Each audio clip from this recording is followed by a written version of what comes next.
Donc, je disais par rapport à ce qu'on a vu là ici, je disais hors micro, par exemple, le dernier petit film qu'on a vu, c'est tout à fait intéressant, parce que si vous voulez, le message, c'est quasiment, c'est comme le message d'un petit livre biblique, quoi. On croit lire un petit livre prophétique qui parle sur la situation du monde et qui décrit, quoi. Enfin, c'est vraiment extraordinaire. Bien.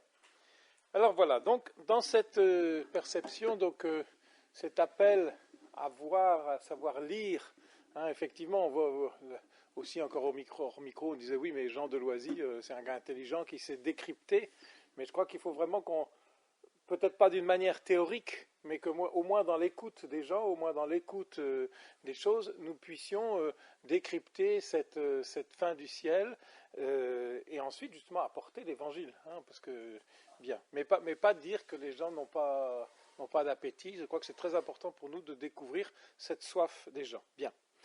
La deuxième partie. Est-ce que vous pensez que c'est quand même représentatif, parce que c'est quand même le fait d'une petite élite C'est une petite élite de prêtres, si on veut, hein, qui sait le dire, ou de prophètes ou de prêtres, qui sait le dire, mais qui dit la mentalité un peu de tout le monde.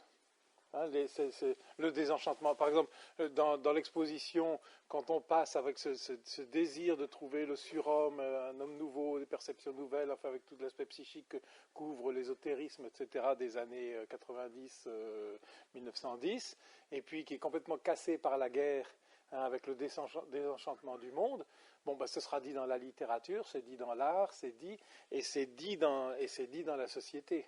Hein. Mais avec un certain décalage, c'est que chez les artistes en général, c'est dit beaucoup plus tôt, hein, à peu près contemporainement, mais beaucoup plus tôt que l'ensemble des gens le portent. Hein, moi, j'avais compris ça un petit peu, par exemple, en lisant le petit écrit du Père Thomas sur Marie divin remède aux erreurs de notre temps qu'il a fait pour 1950. Et moi, j'ai lu ça donc en 73, 72, et je lui avais dit, mais c'est étonnant parce que ce que vous dites en 50, c'est ce qu'on vit aujourd'hui. Les mots que vous dites du monde, c'est ce que moi j'ai entendu à l'école, quoi, enfin, etc. Elle dit oui, mais les intellectuels, ils avaient déjà les problèmes avant, quoi. Ils se sont affrontés à ces problèmes-là. Donc je pense que les artistes disent ça. En tout cas, moi je me suis à une session BAFTA à Paris avec le père Godet qui fait des lectures de films. Il avait dit que dans les films, justement, il y a un côté prophétique et que les artistes annoncent des choses, ils perçoivent des choses qu'ils annoncent à l'avance. Il parlait du Walt Disney qui avait été fait sur Merlin l'Enchanteur, je sais pas, Mickey qui fait, avec sa baguette, qui fait monter les eaux, je ne sais pas si vous connaissez, qui fait tourner les astres. C'est l'apprenti sorcier. L'apprenti sorcier. Et ben, il montre que c'était juste avant la Seconde Guerre mondiale, il montre que c'était une annonce déjà des totalitarismes. Ah, tout à fait, oui. Des trucs comme ça. Pour le dire, je me souviens à l'université, on nous disait déjà au laboratoire que les théories du gender étaient en train de se former, et sont arrivées 5 ans après. C'est ça, tout à fait. Hein. Il y a une avance dans le milieu intellectuel, si vous voulez, vous avez une certaine précédence de quelque chose qui va arriver. Hein, ben oui, c'est un art. Hein, c'est l'art, les intellectuels qui ont un petit peu ces fonctions dans le monde. Et donc c'est intéressant. Bon, bref. Voilà. Alors, la deuxième partie où je vais le reprendre, c'est donc le Père Lamy, essayer de comprendre ce que fait le Père Lamy en fondant la congrégation et comment la congrégation est appelée. C'est plus une recherche, là, c'est une étude. Hein, mais comment la congrégation peut être appelée à rentrer. Est-ce qu'elle est appelé à rentrer dans cette nouvelle législation, et est-ce que c'est quelque chose qui lui est connaturel, ou c'est quelque chose qu'il faudrait rajouter, hein, qu'il faudrait des transformations. Alors, j'ai mis ici la congrégation étonnante fondation. En général, une fondation, c'est fait pour démultiplier une œuvre. C'est fait pour fédérer des collaborateurs, hein, pour multiplier une œuvre, par exemple l'annonce de la vérité, saint Thomas d'Aquin, avec d'autres, pour fédérer des collaborateurs, par exemple le père Somaskos, hein, c'est un gars qui s'occupe beaucoup de congrégations féminines, ou de charité, quelqu'un qui s'occupe des jeunes défavorisés, et puis il faut en accueillir, donc il y a des collaborateurs, puis on les fédère, puis on a une manière de vivre. Ici, non. il y a comme une pure gratuité. Ce n'est pas un double, en faisant la congrégation, ce n'est pas un double des Oblats de Saint-François de Sales, où le père Lamy voudrait continuer l'œuvre de jeunesse qu'il a fait. Ce n'est pas une augmentation ou un recrutement pour, par exemple, il n'a pas essayé de faire quelque chose pour revivifier ou pour prolonger la société de prêtres du Sacré-Cœur à laquelle il a adhéré dans les années 20, enfin au moins après la guerre. Non, il y a quelque chose de surprenant. Il y a quelque chose de surprenant parce que ça va être quelque chose d'autre. C'est quelque chose qui fait à la fin, qui fait, j'allais dire, par pure gratuité. Et moi, j'exprime cette gratuité quand il dit la congrégation, ce n'est pas une volonté, c'est un désir de la Sainte Vierge. Je trouve que, bon. Une chose qui m'a toujours étonné et qui, je pense, doit nous poser question, j'en ai souvent parlé, mais c'est le silence sur la fondation dans le manuscrit qui décrit les apparitions de 1909, écrit vraisemblablement qui est de 1913, donc assez proche. Il n'en parle pas. Il ne parlera de Marie qui a demandé la fondation de la congrégation que vraiment dans ses rencontres avec le comte Biver et son désir de faire quelque chose. Alors, pourquoi ? Je pense que c'est parce qu'il est impossible d'en parler en 1913. Parce que lui, il a beaucoup de mal déjà à parler, à dire, à laisser s'épanouir dans sa vie ce qu'il a dit. Vous vous souvenez que quand il arrive en 1910 pour la même célébration à Notre-Dame-de-Grès, il dit « Mon Dieu, j'ai rien fait, j'ai tout laissé en plan ». Il s'en est même pas parlé à lui-même, il est anéanti, il est choqué, etc. Donc il a du mal. Enfin, l'argument ne vaut pas complètement, puisqu'il fait quand même, il voit quand même la statue chez Meyer de Notre-Dame-des-Bois, puis il l'achète, et puis il achète le bois Guyotte, et puis en 1914, il grandit. Donc l'argument ne vaut pas complètement. Il y a un argument plus sociologique, parce que les temps ne sont pas favorables, et parce qu'il y a vraiment une incapacité à penser qu'on va fonder une congrégation. Donc est-ce que c'est vraiment une révélation ? C'est vraiment impensable, parce que toutes les congrégations ont été chassées de France. Le père Lamy ne se voit pas partir à l'étranger. Déjà, il y a les Oblats de Saint-François de Sales qui lui disent vous pouvez venir chez nous quand vous voulez, ils sont réfugiés en Italie, ça vous fera du bien, etc. Et c'est impensable pour lui. Donc comment parler d'une congrégation à fonder ? Est-ce que c'est... Déjà, il a du mal à intégrer les choses, à penser... il pense que c'est vrai, mais en même temps, il se pose des questions, il est normal. Et donc, il se dit, c'est pas possible, il ne peut pas rajouter ça. Alors, la question qui ensuit, c'est quels événements, quel milieu porteur va permettre à laisser jaillir ce qu'il a reçu dans le fond de son cœur et à oser le mettre en œuvre, alors que toutes les conditions, on penserait, il est à la retraite, il est fatigué, il est aveugle, etc., ne lui permettent pas de le faire. Et je crois que, et je vais m'attarder avec vous là-dessus, je crois que quelque chose de vraiment comprendre, qui est très important de comprendre, c'est la rencontre avec les Maritains et tout le monde qui gravite autour des Maritains. Et donc on va passer un petit peu de temps simplement pour essayer de comprendre, parce que justement les Maritains sont vraiment un milieu de, entre guillemets, de nouvelle évangélisation. Qui sont les Maritains ?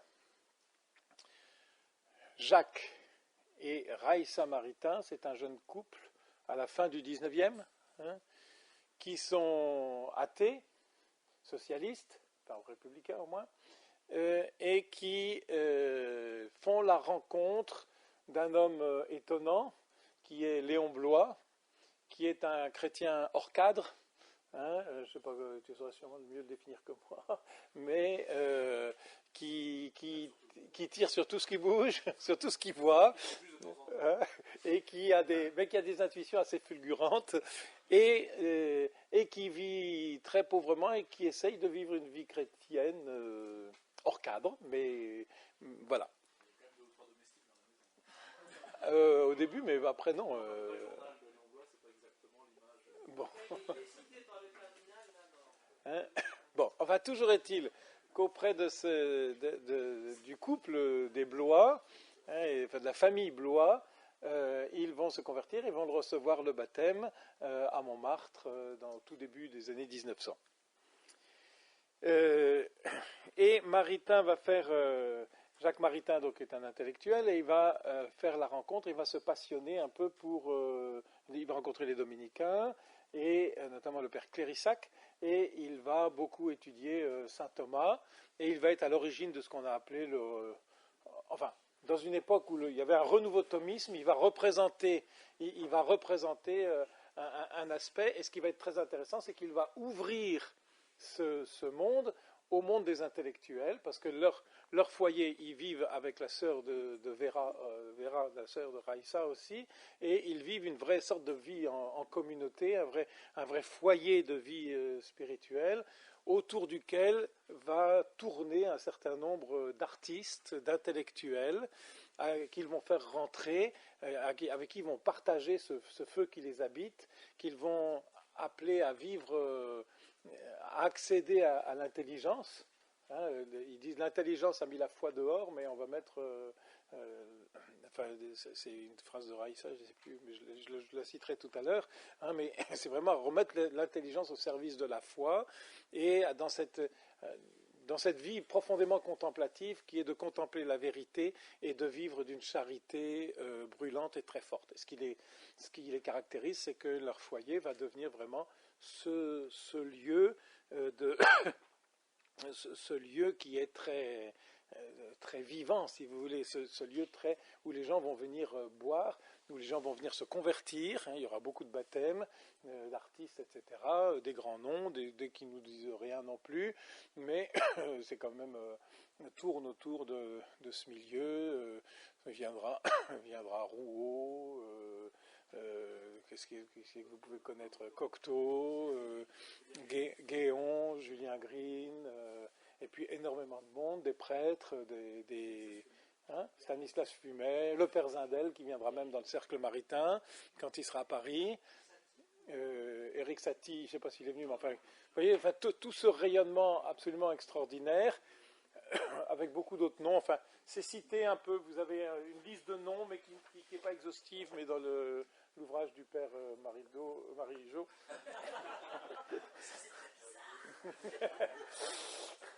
Dans le deuxième tome, à la page 388-391, voilà. Et donc, et ce qui va être intéressant, c'est que ça va être vraiment un foyer, et il va y avoir autour de ce foyer maritain un désir de beaucoup d'ecclésiastiques, mais aussi d'autres, et même des maritains eux-mêmes, vous le verrez dans quelque chose un petit peu plus tard, quand je vous le dirai, de créer quelque chose, de créer une communauté, de créer une œuvre. Pas tous ensemble, mais les uns les autres, etc. Et ça va être un foyer pour énormément de vocations, pour énormément d'essais de fondation, de faire des foyers de vie spirituelle qui vont briller et qui vont être des lieux sources dans le monde, dans un monde qui est jugé en état d'apostasie, dans un sens. Déjà, vous voyez, enfin, on est déjà ici. Donc c'est très intéressant. Alors, je voulais reprendre avec vous ici juste quelques figures, quelques rencontres, et puis la rencontre avec le Père Lamy, un petit peu comment ça s'est passé. Je vous signale, si vous voulez lire un peu, il y a les grandes amitiés qui sont très intéressantes, parce que vous voyez justement toutes ces amitiés qui se sont liées avec des tas de gens. Vous avez un ouvrage très très intéressant, le journal de Raïssa Maritain, qui est très bien, parce qu'elle parle de sa vie intérieure. Et c'est vraiment quelqu'un qui a été appelé à une vie d'oraison profonde. On en reparlera aussi tout à l'heure. Moi, j'ai pris pas mal de choses dans un petit ouvrage qui s'appelle Les Trois Maritains, qui parle...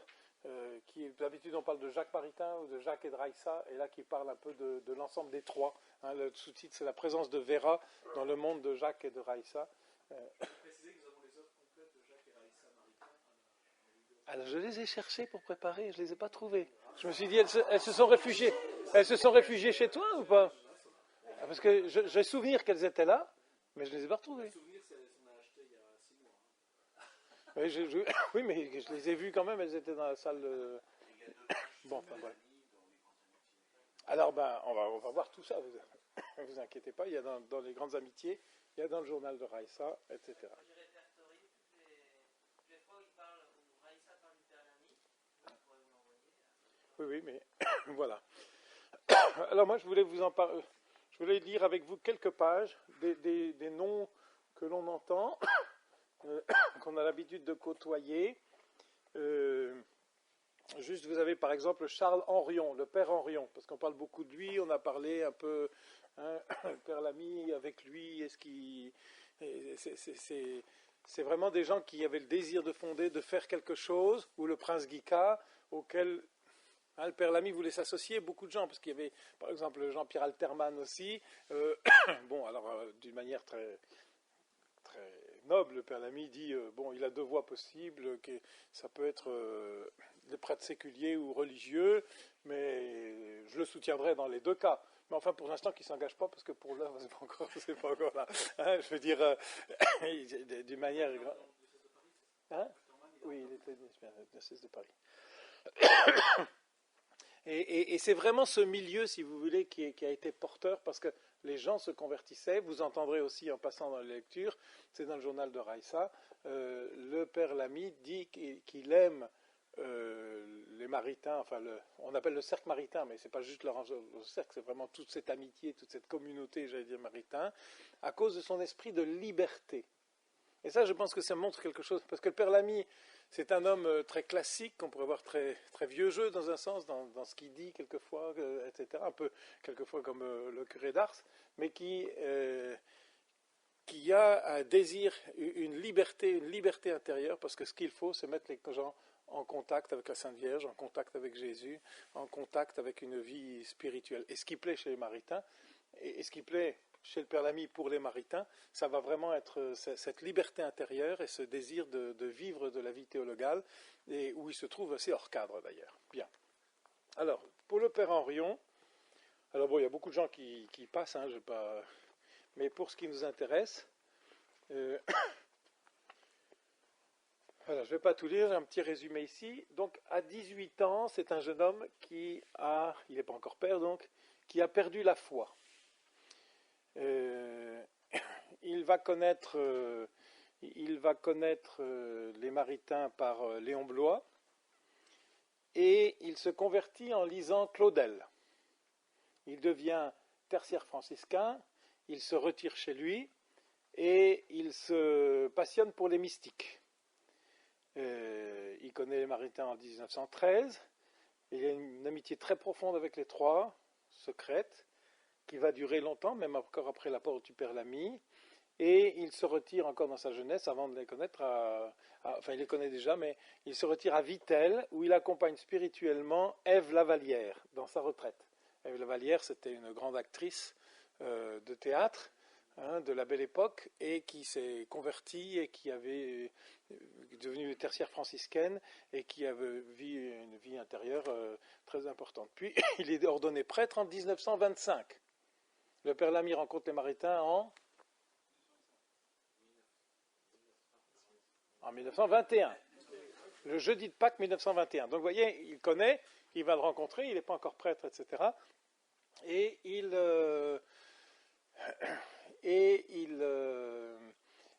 a un désir de vivre une vie contemplative très forte.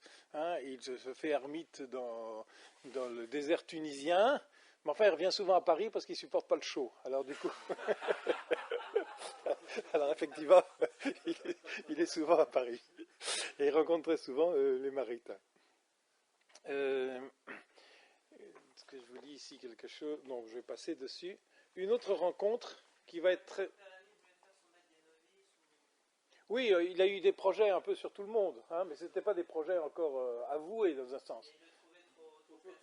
C'est ça. Mais effectivement. Et alors, il a pas le père Copf qui est devenu dominicain après, etc. Enfin, plein de gens, parce que c'était un foyer à vocation là-dedans. Hein. Alterman, ça a été la même chose, etc.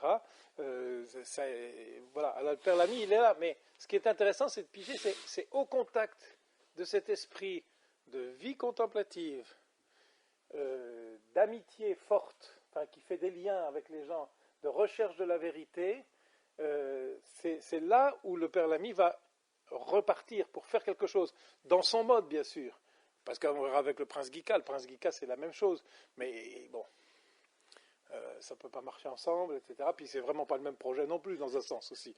Hein, mais il va essayer comme tête chercheuse, et c'est là que renaît pour lui la possibilité, le désir de faire la vocation, parce que c'est les valeurs qui sont pour lui importantes. C'est les valeurs pour la congrégation qui sont importantes, parce que c'est là où il s'y reconnaît, même si la forme est très spéciale. Hein. Par exemple, les Maritains, ils n'ont jamais pensé faire une œuvre de laïque, c'est vraiment quelque chose pour un laïque. Le prince Guica voulait faire aussi une congrégation de laïcs, dans un sens. Hein. C'est pas les mêmes structures, la même pensée de structure, mais l'esprit qui fait vivre ça, hein, et qui est vraiment cet esprit de nouvelle évangélisation, qui va chercher les gens qui sont au dehors, hein, qui va chercher, et là où il se retrouve, bien sûr, ça va être dans l'amour de la Sainte Vierge, dans cet amour de cette présence de Dieu qui est très importante pour les Maritains. Je vous disais, Raïssa qui est une âme d'oraison très profonde, Jacques qui est vraiment cette recherche de la vérité, la contemplation de la vérité, etc. Hein. Mais donc c'est là où ils vont se retrouver, et c'est vraiment très important je crois, pour comprendre la fondation. Bon, une chose, un petit excursus, si j'étais pas qui je suis, je vous l'aurais pas dit, mais je pense que c'est très intéressant de voir aussi la filiation, le lien des Maritains avec le père Dehaut, parce que le père Dehaut, donc oncle, parrain, directeur spirituel du père Thomas, est devenu un prêtre très très très très proche des Maritains, hein, avec une place tout à fait spéciale. Le prêtre qui s'en occupait après leur baptême, etc., c'était le père Clérissac. Le père Clérissac est mort en 1914 et il se trouvait un petit peu orphelin. Hein, et l'année suivante, au mois de novembre 1915, eh bien, ils vont rencontrer à l'église Saint-Augustin le père Dehaut. Je vous lis quelques pages ici. J'ai choisi, j'aurais pu prendre dans différents, mais celui-ci parce que ça présente d'une manière un peu nouvelle et ça est assez intéressante, assez profonde, les pages qui sont dessus. Les Maritains et Vera étaient venus s'installer à Versailles pour se rapprocher du père Clérissac. Mais le départ de celui-ci, puis sa mort en novembre 1914, les laissèrent bientôt comme orphelins. Vers la fin de l'année suivante, Jacques rencontra pour la première fois le père Thomas Dehaut, venu écouter ses leçons à l'Institut catholique. Envoyé par le père Garrigou-Lagrange, dont il était le maître, il devint bientôt leur guide spirituel à tous les trois. Raïssa avait beaucoup prié le père Clérissac de leur envoyer quelqu'un pour les guider dans la vie de prière. Et voici que leur arrivait cet autre dominicain en qui s'unissait une géniale intelligence théologique et métaphysique et une profonde expérience spirituelle. Jacques dira que le premier fut un grand maître de la vie illuminative et le second de la vie unitive. Durant des années, jusqu'à leur départ pour les États-Unis en 1939, tous les trois bénéficièrent des enseignements théologiques et des conseils spirituels du père Dehaut. Leur confesseur était l'abbé Millot, vicaire général du diocèse de Versailles, mais Vera avait gardé contact avec l'abbé Durantel, auquel il se confessait de temps en temps. Le père Dehaut, a écrit Jacques, ne s'enveloppait pas seulement de châles et de couvertures, mais aussi de secrets. À moitié aveugle, il cheminait parmi les âmes comme un ami de Dieu chargé de les éveiller aux choses de leur Père, et dont il importait que les hommes sussent seulement qu'il était sans importance. Il nous avait interdit de parler de lui. J'avais pensé à lui pour le personnage de Théonas dans le livre ainsi intitulé, mais en me limitant à quelques traits superficiels et accessoires, qui ne mettraient pas en péril son incognito. Ce que je retiens dedans, ce n'est pas l'aspect qu'on en parle folklorique ici du père Dehaut, c'est il cheminait parmi les âmes comme un ami de Dieu, chargé de les éveiller aux choses de leur Père. Et ça, c'est vraiment le travail du père Dehaut. Et c'est aussi, on pourrait dire la même chose avec le père Lamy, mais aux choses de leur mère. Je veux dire, avec cet aspect marial chez le père Lamy, mais voilà.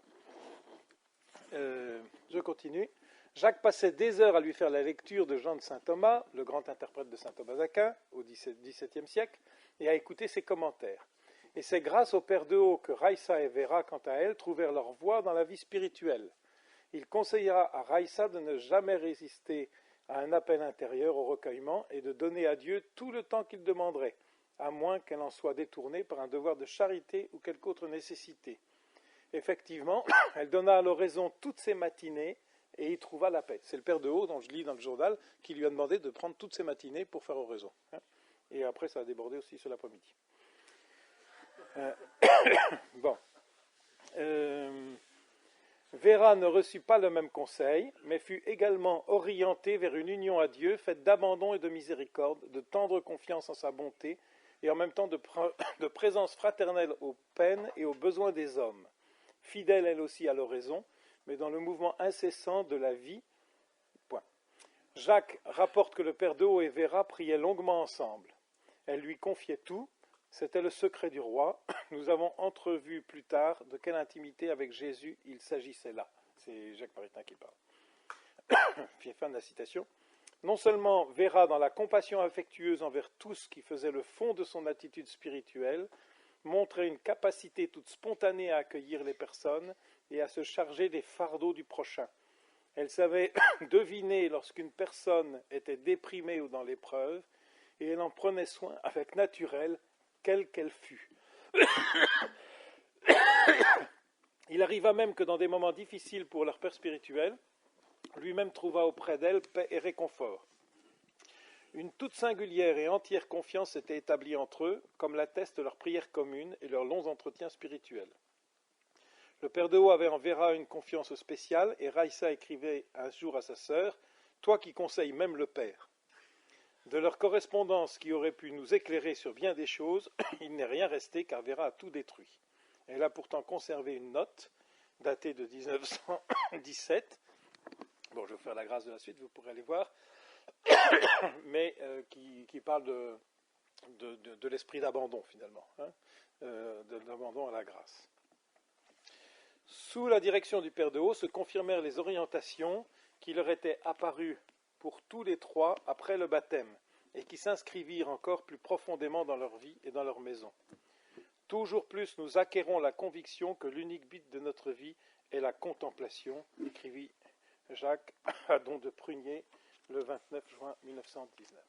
Donc vous voyez, ici c'est très intéressant parce que c'est vraiment cette recherche le terreau où va se trouver, qui va réveiller les choses chez le Père Lamy, où ils vont se trouver vraiment de plein pied, même si ce n'est pas de la même personnalité, mais c'est vraiment cette recherche de la vérité, c'est vraiment cet esprit de prière et cet esprit de charité qui sait, enfin ici mis par Vera, qui sait découvrir, qui sait écouter finalement profondément les gens qui sont dans l'épreuve, etc., de cet esprit d'accompagnement, si on pourrait dire.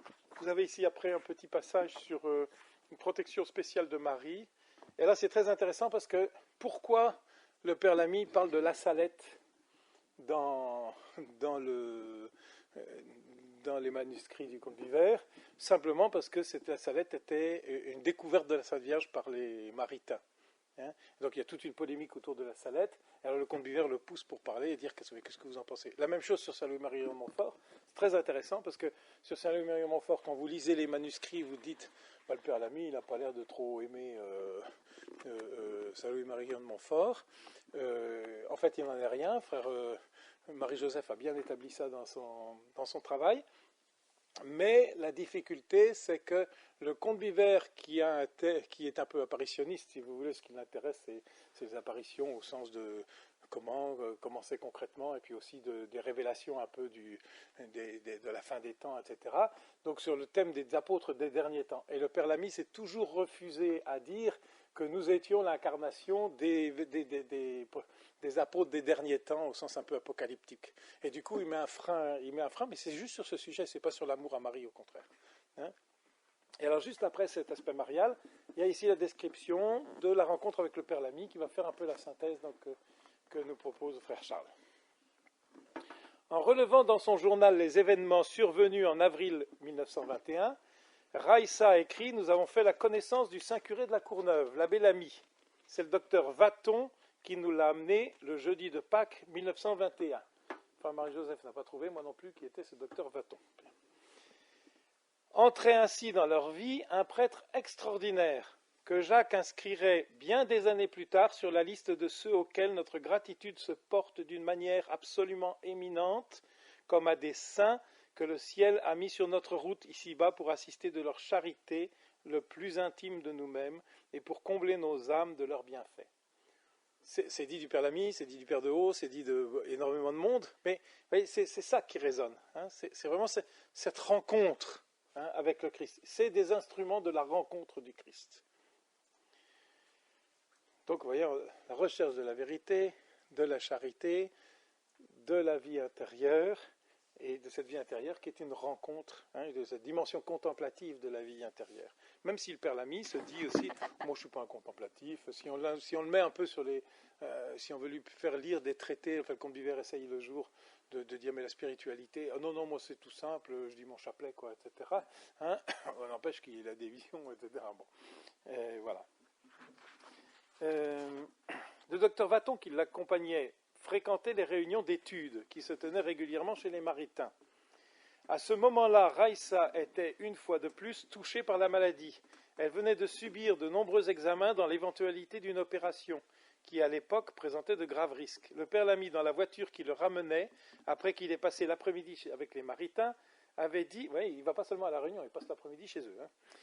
Il avait dit au docteur Vaton, lentement et sur un ton très affirmatif, « J'espère qu'elle se remettra bientôt ». Par la suite, il a répété plusieurs fois à Jacques et à Vera qu'il avait eu le sentiment très fort, très net que Raïssa guérirait et qu'elle ferait de grands voyages. Pareilles affirmations semblaient alors complètement improbables, mais le prêtre avait des dons particuliers d'intelligence et de prophétie, et en toute simplicité, il entretenait avec bonhomie des relations familières avec les réalités surnaturelles. Alors une description... Son allure était celle d'un curé de campagne du temps. Bon. Les Maritains firent sa connaissance alors qu'il était, depuis plusieurs années déjà, curé de la Courneuve, et c'est ainsi qu'ils devaient l'appeler le Saint Curé de la Courneuve. Il était né en 1953. Ça, c'est le passage de sa vie. Et je vais vous lire un peu, justement, on se demande souvent comment il était perçu dans ce milieu. J'avais préparé la page. Voilà. Alors bon, ils se rencontrent, il va chez eux, Jacques Maritain va le voir à la Courneuve, de temps en temps, c'est pas très fréquent, mais quand même. Voilà. Et puis ils vont aller en pèlerinage à la 30 des Bois, en 22. Je vous prends un petit passage du journal de Raïssa en 23, ça montre un peu le père Lamy.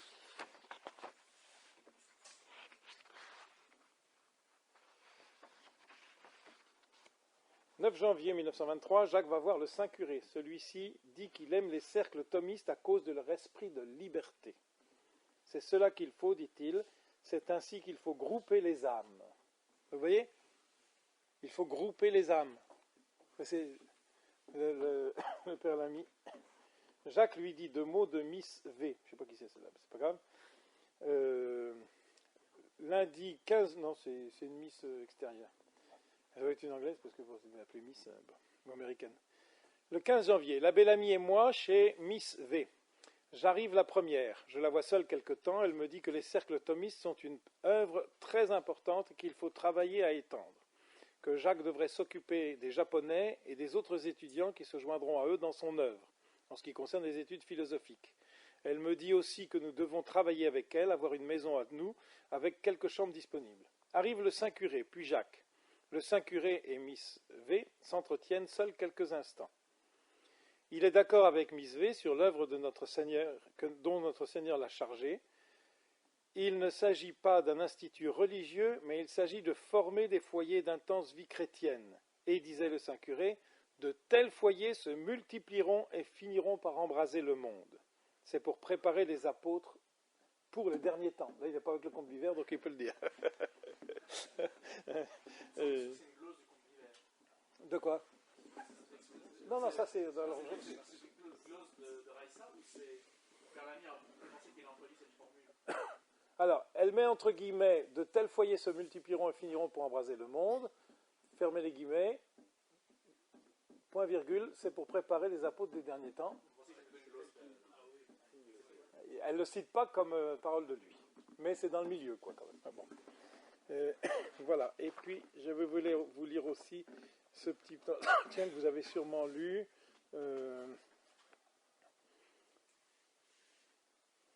ça, je vous ai cité ça tout à l'heure. C'est la rencontre avec le père Garrigou-Lagrange. Ah, ça en vaut 1000. À un dîner. Ah, je suis désolé. Non, mais c'est préparé, mais le papier s'est glissé, mais comme c'est souligné, je devrais retrouver sa fille.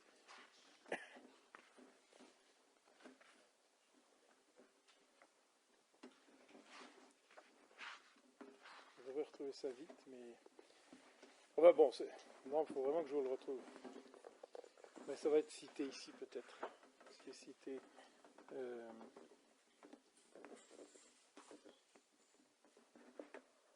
Voilà, je cite ici, c'est pas grave. La simplicité, les histoires apparemment ingénues, les manières de bons curés de campagne, la foi tendre mais de granit de Père Lamy, se trouvaient naturellement à leur place dans l'atmosphère qui régnait dans la maison des Maritains. Nombre de leurs amis devinrent aussi les siens. Henri Guéon l'écoutait en pleurant. Jean Hugo alla le trouver un jour et en reçut une bénédiction qui le toucha au cœur. Et le bon curé, à l'invitation des Maritains, rendit visite à Satie, gravement malade, en lui donnant solennellement la bénédiction de la Sainte Vierge. Le père Garrigou-Lagrange, lui-même, d'abord un peu méfiant, se laissa prendre par l'émotion en l'entendant parler de l'amour du Seigneur et de la Sainte Vierge durant les réunions de chez les Maritains. Citation du journal de Raissa. Une majesté incomparable le revêtait, non c'est de Jacques, pardon, une majesté incomparable le revêtait quand il parlait de notre Seigneur et de la Sainte Vierge et des mystères de la grâce et avant tout du sacerdoce, de ce que le Christ est pour ses prêtres, de ce qu'il leur donne et de ce qu'il attend d'eux. Il avait dans sa présence une force candide et lumineuse qui ne pouvait laisser indifférent. C'est intéressant parce que c'est redit dans le passage en entier. Vraiment, c'est le père Garrigou-Lagrange qui regarde, c'est quoi ce Luberlu, qui dit un peu n'importe quoi, etc. Et puis se laisse prendre par l'émotion et de rentrer dans l'amitié, etc. Voilà. Vous avez ensuite l'épisode avec Maritain, avec Vladimir Guica.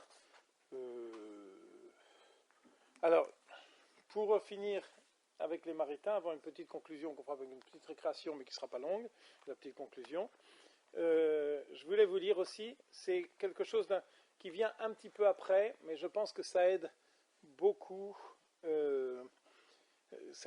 comprendre ce qui se passait en 1931 chez les Maritains, et ça reprend un peu cette grande question, mais bon, nous vivons, on est un peu épuisés, quelle est notre vocation profonde? Est-ce qu'il ne faut pas confondre, ça c'était l'idée c'est l'idée plus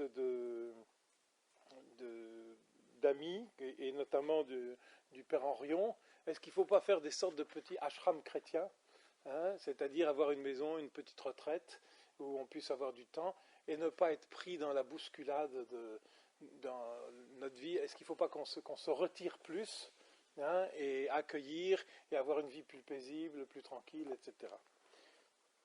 Alors du coup, on leur propose une maison, etc.